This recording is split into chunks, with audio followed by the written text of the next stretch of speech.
I used to believe that money could fix almost anything. I was 34, running a successful investment company in Chicago, and I had spent most of my adult life solving problems with money. A business was failing, I invested. Someone needed help, I wrote a check. A deal went wrong, I hired the right people.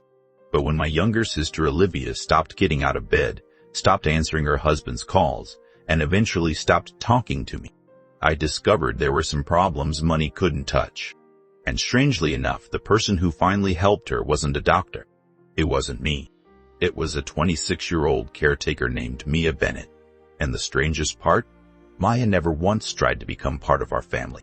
She just did her job. That's what made what happened next so unbelievable. My sister Olivia had been married to Daniel for almost 4 years. From the outside, they looked perfect. They lived in a beautiful townhouse outside Chicago, had good careers, traveled twice a year, and rarely argued in public. But 6 months before I met Mia, everything changed. Olivia discovered a series of messages on Daniel's phone. At least, that's what she told me. She believed Daniel had been planning to leave her. Worse, she believed he had been secretly seeing someone else. Daniel denied everything. He kept saying there had been a misunderstanding. But Olivia wouldn't listen. She moved back into our family's house. At first, I thought she just needed time. A week became a month, then 2 months. She stopped going to work. She stopped meeting friends. She barely ate. She would sit beside the living room window for hours, staring at the street. One afternoon, I came home early from my office and found her sitting on the floor beside the couch. I knelt down. Liv, Liv. She didn't answer. I tried again. Are you okay? She finally looked at me. And I'll never forget what she said. Everyone keeps telling me what I should feel. Then she looked away. I just want someone to let me feel it. That sentence scared me more than anything else. So I hired Mia. I found her through a professional caregiving agency. She was 26, had experience caring for adults recovering from emotional trauma, and came highly recommended. When she arrived at the house, I gave her a long explanation about Olivia. Maya listened quietly. She didn't interrupt. She didn't ask how much I was paying her. She didn't ask about our family.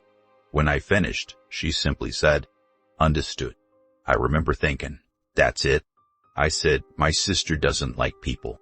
Mia smiled slightly. Then I won't bother her. That was the first thing I liked about her. She wasn't trying to save Olivia. She was simply going to be there. And that's exactly what she did. Every morning, Mia opened the curtains. She made breakfast. If Olivia didn't eat, Mia didn't force her. She would simply leave a plate nearby. She watered the plants. She organized Olivia's medication. She took her on short walks around the neighborhood. Sometimes they sat at a small coffee shop 3 blocks away. Sometimes they drove to the lake. But Mia never asked Olivia about Daniel. Never. Not once. I couldn't understand it. One evening, I asked her, "Why don't you talk to her about her husband?" Mia was washing a coffee mug in the kitchen. She looked at me and said, "Because she already knows what everyone thinks." I frowned. Then what does she need? Mia dried the mug. Someone to listen to what she thinks. That answer stayed with me. 3 weeks later, Olivia started changing. She began eating at the table. She started showering without being reminded. She went outside. Then one Saturday morning, I heard music coming from the kitchen. I walked downstairs. Olivia was making pancakes. I nearly dropped my coffee. "You're cooking?" She laughed. Apparently, people need breakfast. It was the first time I'd heard her laugh in months. Mia was standing near the counter. She didn't say anything. She just smiled. I realized then that Mia had accomplished something none of us had been able to do. She had made Olivia feel normal again. But there was still one problem. Daniel. Olivia still refused to see him.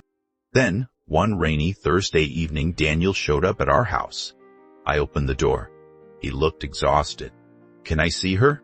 I stepped outside and closed the door behind me. "Daniel, this isn't a good time." "I know." He swallowed. "But I need to tell her something." Before I could answer, Mia appeared behind me. She looked at Daniel, then at me, and quietly said, "Let him in." I stared at her. "What?" She repeated herself. "Let him in." I wanted to argue, but something about the way she said it stopped. Daniel walked inside. Olivia was sitting in the living room. When she saw him, her face changed. Daniel stopped several feet away. I didn't cheat on you.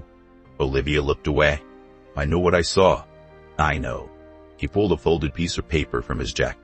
I should have explained this months ago. He placed it on the table. Olivia stared at it. Then she picked it up.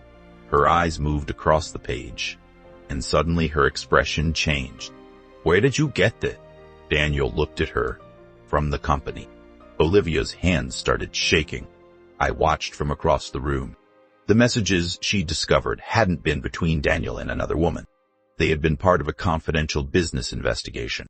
The messages were real, but Olivia had misunderstood who they were about. Daniel had never betrayed her. He had been protecting a business deal, and protecting her. Olivia began crying. Daniel walked toward her. I should have told you, she whispered. Why didn't you? Because I thought I was protecting you. She looked at him. And you destroyed us instead. Daniel nodded. I know. For several seconds, nobody spoke. Then Olivia stood. She walked toward him and hugged him. I looked at Mia. She was standing in the hallway. She didn't smile. She didn't look proud. She simply turned around and went back to the kitchen, as if nothing had happened. Later that night, Daniel and Olivia talked for hours. By the next morning, Daniel had decided to move back home. I thought the story was over. My sister was getting better. Her marriage had survived, and the caretaker who had helped bring them back together was about to leave. But the next morning, I found Mia standing alone in the kitchen. She was holding an old photograph. I recognized it immediately. It was a photograph of Daniel and Olivia from their wedding. I asked her, why do you have that? She looked at me.